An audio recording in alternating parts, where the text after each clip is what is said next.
Sa number 4, Bacolod Mayor Albee Benitez luyag nga ma-adapt ang water management technology sa Israel para sa water security plan.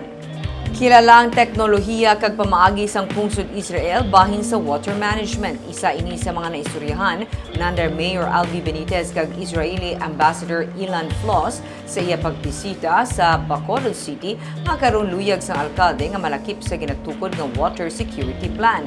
Ginsiling sang alkalde nga kabahin sa mga plano ang himuon nga buffer supply ang water supply gikan sa mga deep well. Pabor siya nga magagikan sa surface water ang supply nga paggagamiton sang Basiwa Prime Water. Nagligad lang nga inadlaw sang matamat nga napalapot sang water distributor ang dugang nga 5 million liters a day nga supply gikan sa Alangilan, Bukal-Bukal Spring.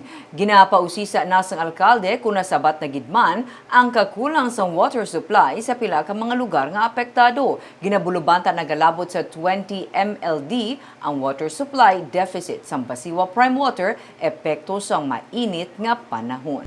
May aragit nga ready nga tubig nga wala ginausap, nga hindi ginagamit sa everyday nila nga kinahanglan.